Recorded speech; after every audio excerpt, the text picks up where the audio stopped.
अभी आएगा। अरे बोलो ना माँ, कब आएगा? बोला ना, अभी आ जाएगा। ये ले, आ गया कुआं।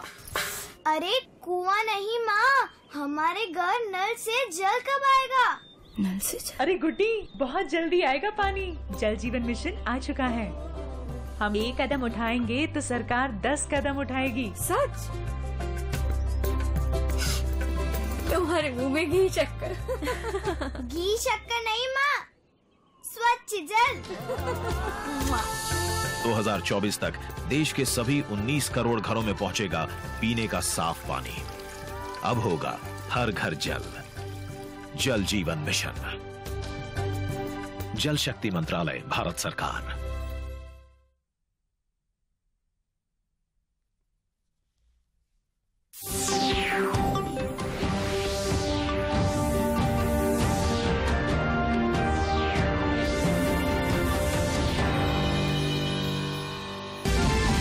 प्रधानमंत्री नरेंद्र मोदी ने कहा, नई पीढ़ी का कौशल विकास राष्ट्रीय जरूरत।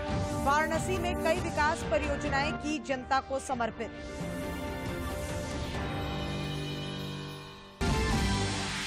राज्य में कोरोना संक्रमण के दैनिक मामलों में लगातार गिरावट।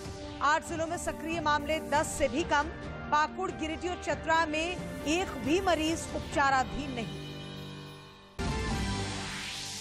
रेमडेसिविर कालाबाजारी मामले में अब तक की हुई जांच पर झारखंड हाईकोर्ट ने जताई नाराजगी। सीआईडी और एसआईटी से मांगी प्रगति रिपोर्ट।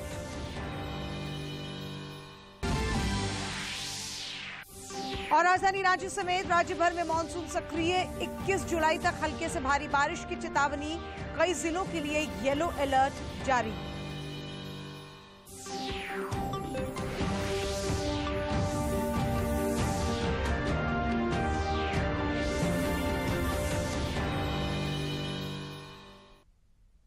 नमस्कार, खबरें झारखंड में आपका स्वागत है। मैं हूं अशीता आनंद।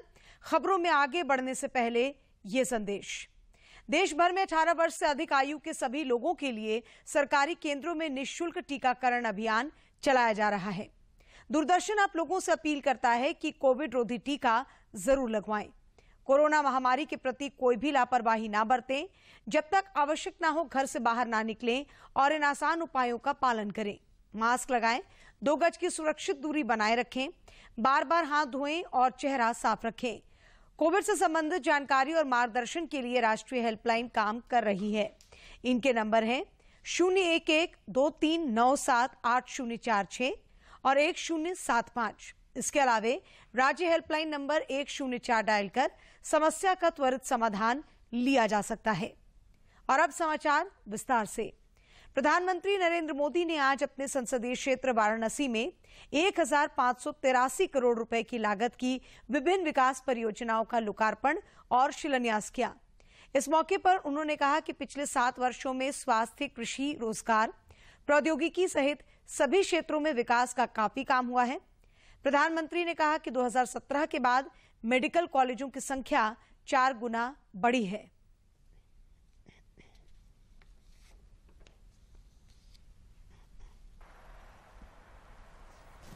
बटन दब गया और बटन दबते ही शिलापट का अनावरण। लगभग 1,500 करोड़ की परियोजनाएं काशी के विकास और समृद्धि के लिए, जिसमें शामिल है अंतर्राष्ट्रीय सहयोग और सम्मेलन केंद्र रुद्राक्ष का लोकार्पण भी। क्यों आज बीएचयू में क्षेत्रीय नेत्र संस्थान का भी लोकार्पण किया गया है। इस संस्थान में लोगों को आंखों से जुड़ी बीमारियों का आधुनिक इलाज मिल पाएगा। भाइयों और बहनों, बीते 7 सालों में काशी अपनी मौलिक पहचान बनाए रखते हुए भी विकास के पथ पर तेजी से अग्रसर है। पूरे क्षेत्र में, चाहे वो नेशनल हाईवे का काम हो, फ्लाईओवर हो या रेलवे ओवरब्रिज हो, या चाहे तारों का जंजाल दूर करने के लिए पुरानी काशी में अंडरग्राउंड वायरिंग का सिस्टम हो, पेयजल और सीवर की समस्याओं का निदान हो, पर्यटन को बढ़ाने के लिए विकास कार्य हो, सभी में अभूतपूर्व कार्य हुआ है। प्रधानमंत्री नरेंद्र मोदी ने आज विश्व युवा कौशल दिवस और कौशल भारत अभियान की 6ठी वर्षगांठ के अवसर पर देश के युवाओं को संबोधित किया। इस अवसर पर प्रधानमंत्री ने कहा कि नई पीढ़ी का कौशल विकास राष्ट्रीय जरूरत है। श्री मोदी ने कहा कि युवाओं की स्किलिंग और अपस्किलिंग अनवरत जारी रहनी चाहिए। उन्होंने कहा कि कौशल विकास के जरिए देश को आत्मनिर्भर बनाने का प्रयास जारी है। एक और बात जो महत्वपूर्ण है वो ये कि हम इस समय अपनी आजादी के 75 वर्ष का पर्व मना रहे हैं। 21वीं सदी में पैदा हुए आज के युवा भारत की विकास यात्रा को आजादी के 100 वर्ष तक आगे बढ़ाने वाले हैं। इसलिए नई पीढ़ी के युवाओं का स्किल डेवलपमेंट एक राष्ट्रीय जरूरत है, आत्मनिर्भर भारत का बहुत बड़ा आधार है। देश में कोरोना संक्रमण के दैनिक मामलों में लगातार कमी दर्ज की जा रही है। केंद्रीय स्वास्थ्य मंत्रालय के अनुसार पिछले 24 घंटों के दौरान कोविड-19 के 41,806 नए मामले सामने आए हैं। और बात कोविड की। देश में कोरोना वायरस के दैनिक मामलों में लगातार गिरावट दर्ज की जा रही है। स्वास्थ्य और परिवार कल्याण मंत्रालय के मुताबिक देश भर में पिछले 24 घंटों में 41,000 से ज्यादा नए मामले दर्ज किए गए, तो वहीं पिछले 24 घंटों में 39,000 से ज्यादा मरीज उपचार करवाकर स्वस्थ भी हो चुके हैं। देश भर में अब तक 3,01,43,000 से ज्यादा लोग ठीक हो चुके हैं और देश में रिकवरी रेट भी अब बढ़कर 97.28% तक पहुंच गया है। सक्रिय मामलों की संख्या 4,32,041 है। साप्ताहिक पॉजिटिविटी रेट की बात करें तो फिलहाल ये 2.21% है, लेकिन प्रतिदिन के पॉजिटिविटी रेट की बात करें तो ये 2.15% है, जो लगातार 24 दिन से 3% से कम बना हुआ है। इधर झारखंड में कोरोना से स्वस्थ होने वालों की दर 98.42% हो गई है। राज्य में अब तक कोरोना से स्वस्थ होने वालों की संख्या बढ़कर 3,41,015 हो गई है। अब केवल 344 मरीज उपचाराधीन हैं। पिछले 24 घंटों में 71 संक्रमितों ने कोरोना को मात दी है, जबकि 68 नए मामलों की पुष्टि हुई है। देश में कोरोना के खिलाफ टीकाकरण अभियान तेज गति से चल रहा है। अब तक 39 करोड़ 13 लाख लोगों को कोविड के टीके लगाए जा चुके हैं। और भारत कोविड के खिलाफ लड़ाई को मजबूत करने के लिए दुनिया का सबसे बड़ा टीकाकरण अभियान चला रहा है। देश में राष्ट्रव्यापी टीकाकरण अभियान के तहत देश में 39 करोड़ 13 से अधिक कोविड टीके लगाए गए। वहीं पिछले 24 घंटों में 34,97,000 से अधिक टीके लगाए गए। कोरोना के खिलाफ टीकाकरण अभियान में भारत तेजी से आगे बढ़ रहा है। इधर झारखंड में टीकाकरण अभियान सफलतापूर्वक चल रहा है। पिछले 24 घंटों में 90,000 से ज्यादा लाभार्थियों को कोविड के टीके लगाए गए।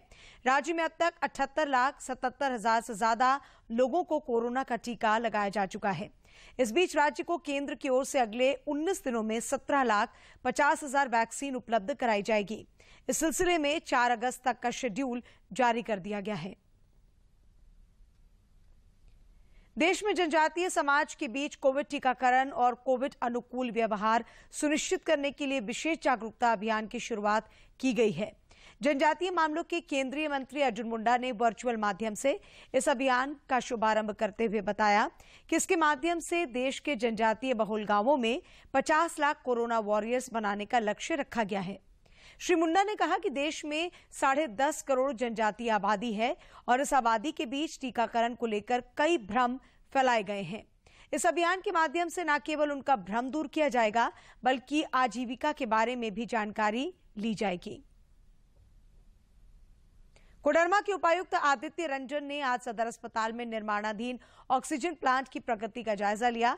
उन्होंने ऑक्सीजन प्लांट की स्थापना कर रहे संवेदक को समय पर कार्य पूरा करने का निर्देश दिया। उपायुक्त ने सदर अस्पताल के विभिन्न वार्डों का भी निरीक्षण किया और सुविधाएं बढ़ाने पर जोर दिया। राज्य में प्रधानमंत्री आवास योजना से लोगों की तकदीर बदल रही है। गिरिडीह जिले में पक्का मकान पाकर लाभार्थी बेहद खुश हैं और वे प्रधानमंत्री नरेंद्र मोदी के प्रति कृतज्ञता का भाव रखते हैं।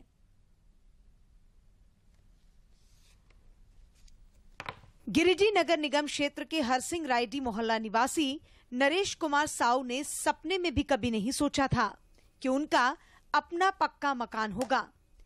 कच्चे मकान में रहना और परेशानी मिलना उनकी नियति बन गई थी, लेकिन अब उनके पास अपना पक्का मकान है। हम लोग का खपड़ा मकान था, सरकार दिया था। आज पक्का मकान का सब पानी पूरा चूता था, बहुत परेशानी था।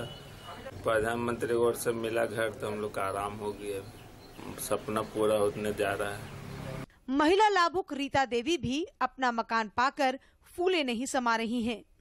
वे कहती हैं कि उनके परिवार की आर्थिक स्थिति इतनी अच्छी नहीं थी कि वे अपना पक्का मकान बना पाते। सरकार की ये योजना रीता और उनके परिवार के लिए वरदान साबित हुई है। मेरा कच्चा मकान था, रहने का बहुत मुश्किल था, पानी उनी छूता था। सरकार हम लोग का घर दिया तो बना रहे हैं। अंजना देवी अपने पुराने दिनों को याद करते हुए कहती हैं कि कच्चा मकान होने के कारण बरसात के दिनों में उन्हें रात भर जागकर समय गुजारना पड़ता था, लेकिन आज वे बेहद खुश हैं क्योंकि सरकार के प्रयास से अब उनके पास उनका अपना पक्का मकान है। हम लोग का छोटा मोटा धंधा था, छोटा मोटा दुकान था, पेट किसी तरह चल रहा था। क्या करें, कपड़ा का मकान था, पानी उनी छूता था। जब सरकार की तरफ से योजना आया तो हम लोग बहुत खुशी हो गए। इसी तरह हम लोग मकान मिल रहा तो खुश हो गए पूरा।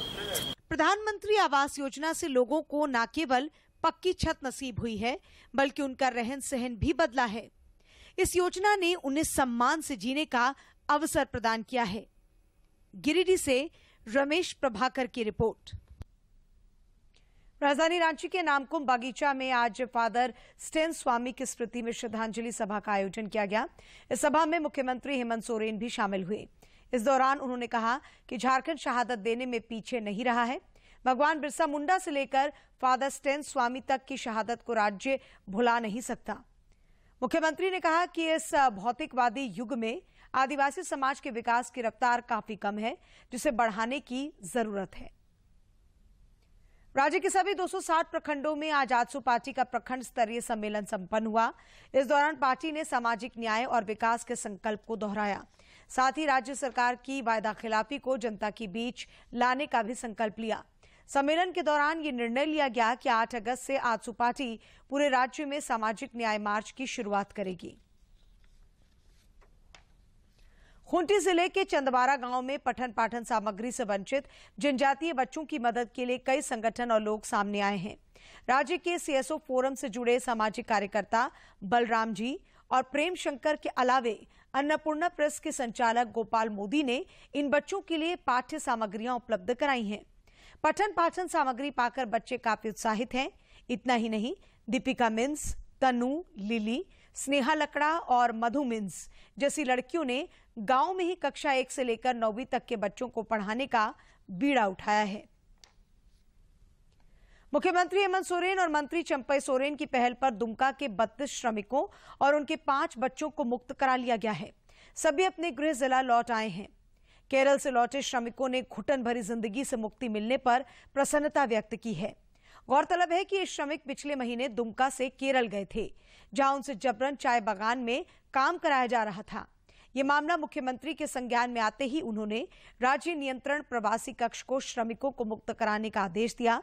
इसके बाद श्रम विभाग और फिया फाउंडेशन की ओर से श्रमिकों की घर वापसी का प्रयास शुरू किया गया। देश भर में चर्चित जमशेदपुर का जुबली पार्क आज से कुछ शर्तों के साथ आम लोगों के लिए खोल दिया गया है। राज्य के स्वास्थ्य मंत्री बन्ना गुप्ता की पहल पर टाटा स्टील प्रबंधन ने जनभावनाओं का कद्र करते हुए पार्क को खोलने का निर्णय लिया।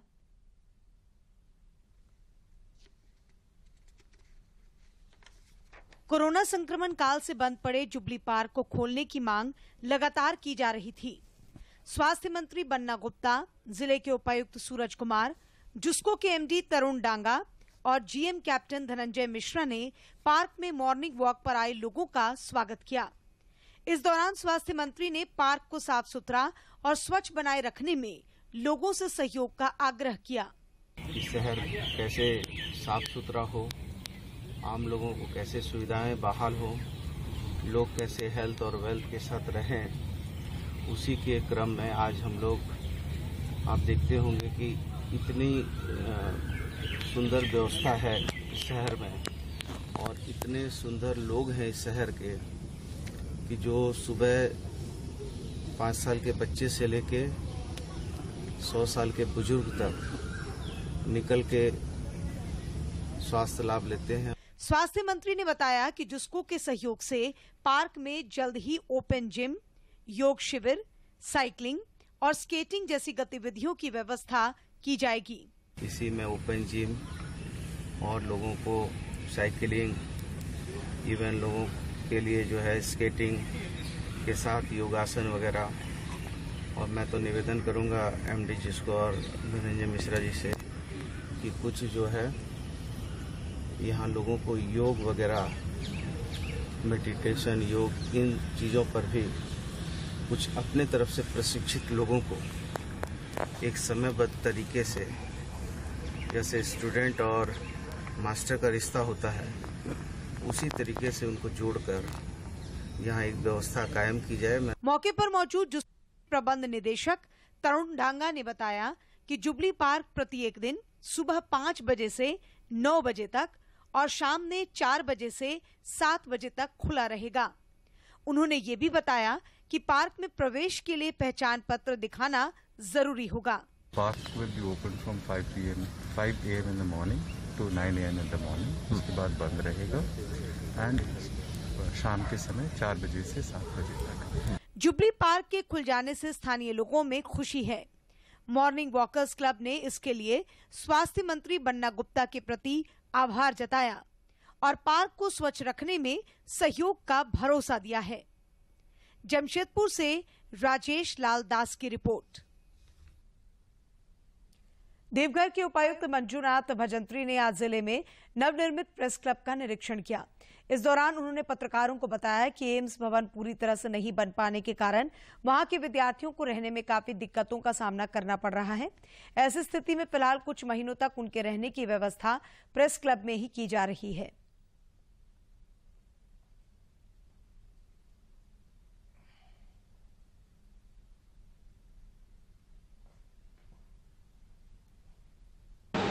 प्रेस क्लब की बिल्डिंग जो है ये पूरा बन के तैयार है और इसको निरीक्षण करने के लिए आए थे और बहुत जल्दी इसका हम लोग जिला के लिए भी और सभी लोगों के लिए उपयोग होगा। और खासकर कुछ दिन के लिए एम्स के द्वारा भी अनुरोध किया जा रहा था कि कुछ महीनों के लिए उनको दे दिया जाए, क्योंकि बीएससी नर्सिंग का एक नया बैच शुरू हो रही है और अभी एम्स का पूरा कैंपस तैयार नहीं है। जमशेदपुर के साक्षी स्थित जुबली पार्क और जेएनएसी कार्यालय के पास वेंडिंग जोन को नाइट स्ट्रीट फूड मार्केट के तौर पर विकसित किया जाएगा। पूर्वी सिंहभूम जिला प्रशासन ने इसकी तैयारी शुरू कर दी है। जिले के उपायुक्त सूरज कुमार ने जमशेदपुर अधिसूचित क्षेत्र समिति के विशेष पदाधिकारी कृष्ण कुमार और टाटा स्टील के लैंड डिपार्टमेंट के अधिकारियों के साथ वेंडिंग जोन का जायजा लिया। उपायुक्त ने बताया कि जमशेदपुर के लोग महानगर की तर्ज पर नाइट स्ट्रीट फूड का लुत्फ उठा सकेंगे।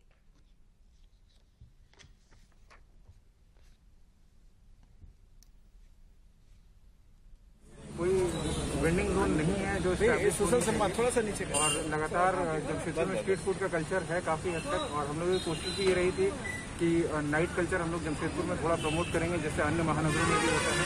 तो उसी पर्टिकुलर कोशिश में हम लोगों ने कुछ जगह आइडेंटिफाई की थी, उसमें ये हमने किया जहाँ पे काफ़ी बड़ी मात्रा में लोग आते हैं। तो हम लोग की पूरी प्लान पूरे मार्केट जो कि थोड़े अनरेगुलेटेड तरीके से यहाँ बेतरतीब तरीके से लगा हुआ है, लोगों की बहुत ज़्यादा क्राउडिंग भी हो जाती है, तो उसको थोड़ा सा अच्छे तरीके से व्यवस्थित तरीके से लगाया जाए। गुमला जिले में नक्सलियों के खिलाफ चलाए जा रहे अभियान में पुलिस को आज बड़ी सफलता मिली है।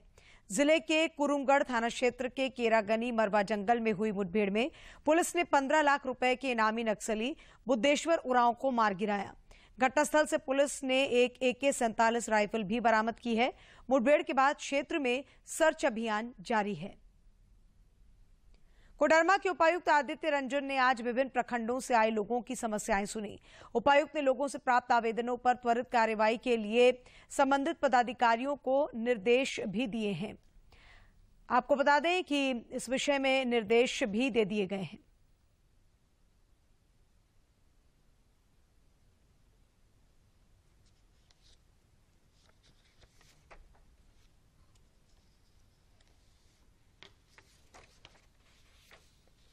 राजधानी रांची स्थित राजभवन के समीप आज छात्रवृत्ति के लाभ से वंचित छात्रों ने धरना प्रदर्शन का कार्यक्रम आयोजित किया। छात्रवृत्ति अधिकार मंच के बैनर तले प्रदर्शन कर रहे छात्रों ने आरोप लगाते हुए कहा कि पिछले 3 महीनों से उनकी मांगों को सरकार नजरअंदाज कर रही है।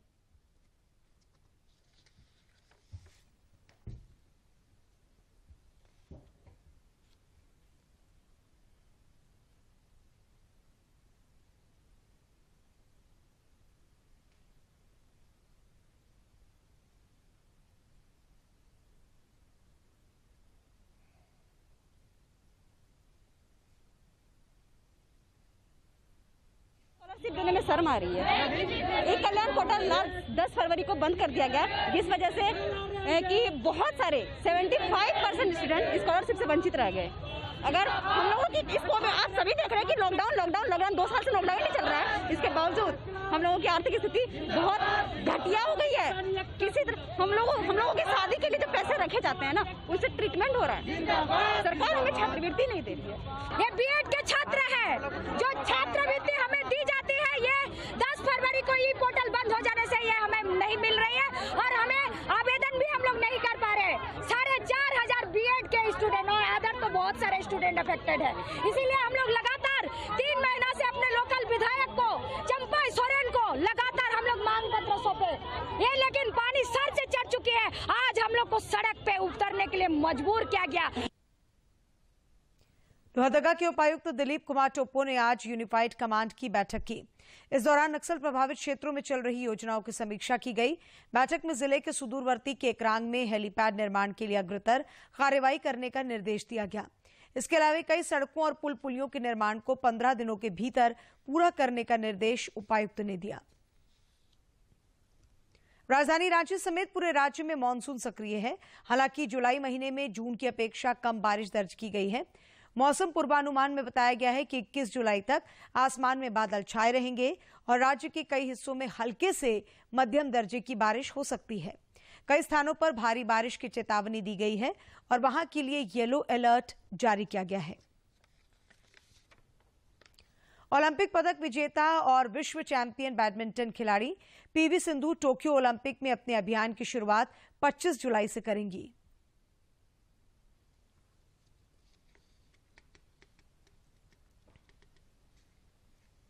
पोलिकार्पोवा सेनिया से होगा। दुनिया की 7वें नंबर की खिलाड़ी सिंधु को टूर्नामेंट में 6ठी वरीयता दी गई है। 2016 के रियो ओलंपिक्स के फाइनल में हार झेलने वाली सिंधु को आसान ग्रुप जे में रखा गया है। इसमें उनके अलावा हांगकांग की च्युंग एनगान यी को भी जगह मिली है। एनगान यी दुनिया की 34वें जबकि पोलिकार्पोवा 58वें नंबर की खिलाड़ी हैं। टोक्यो खेलों के आयोजकों ने बुधवार को प्रतियोगिता के पहले 2 दिनों का कार्यक्रम जारी किया। प्रधानमंत्री नरेंद्र मोदी 25 जुलाई को आकाशवाणी पर मन की बात कार्यक्रम में देश विदेश के लोगों के साथ अपने विचार साझा करेंगे। प्रधानमंत्री ने लोगों को ऐसे विषयों पर विचार साझा करने के लिए आमंत्रित किया है जिनके बारे में कार्यक्रम की आगामी कड़ी में वे अपने विचार रख सकें।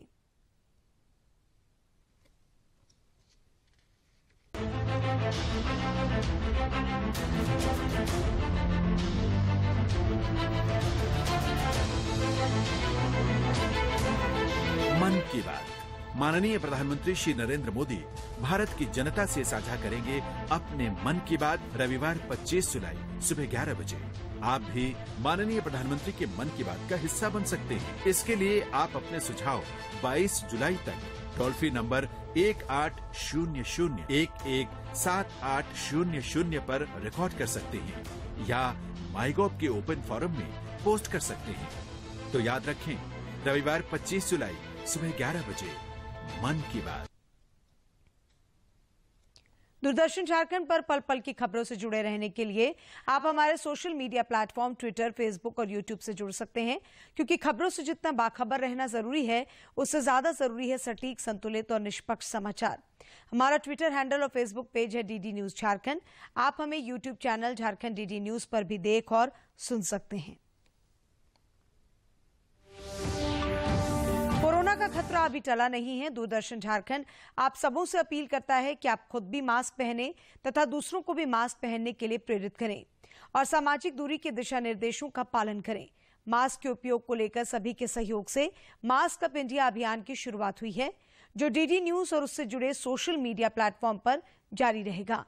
कोरोना को हराना है, मास्क जरूर लगाना है। जिसका कहर संपूर्ण मानव जाति को अपनी आगोश में ले चुका है। टीका या दवाई उपलब्ध होने तक महामारी के खिलाफ मानवता की जंग जारी है। ऐसे में सबसे जरूरी है सावधानी और बचाव। फेस मास्क कोरोना से रोकथाम का सबसे प्रभावी उपाय साबित हुआ है। विश्व स्वास्थ्य संगठन और विशेषज्ञों की शोध का भी यही निष्कर्ष है कि मास्क से मुंह और नाक को अच्छी तरह ढककर कोरोना संक्रमण को कम किया जा सकता है। कोरोना संक्रमण से बचाव के लिए मास्क पहनने के साथ ही जरूरी है मास्क को सही तरीके से पहनना।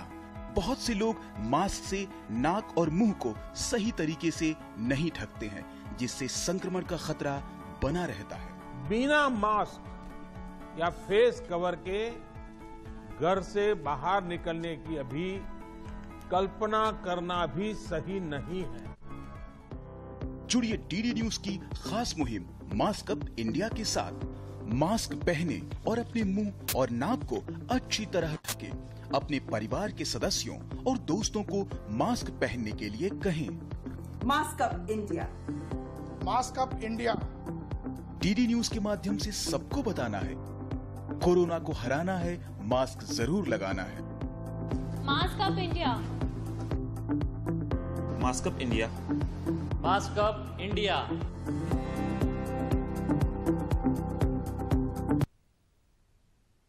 और अंत में मुख्य समाचार एक बार फिर।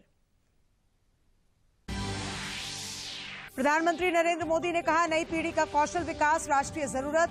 वाराणसी में कई विकास परियोजनाएं की जनता को समर्पित।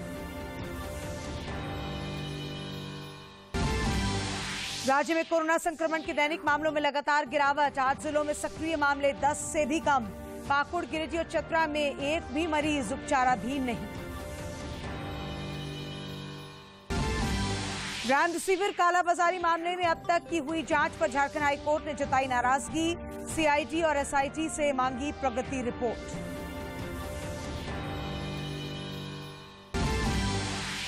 और राजधानी रांची समेत राज्य भर में मानसून सक्रिय। 21 जुलाई तक हल्के से भारी बारिश की चेतावनी। कई जिलों के लिए येलो अलर्ट जारी।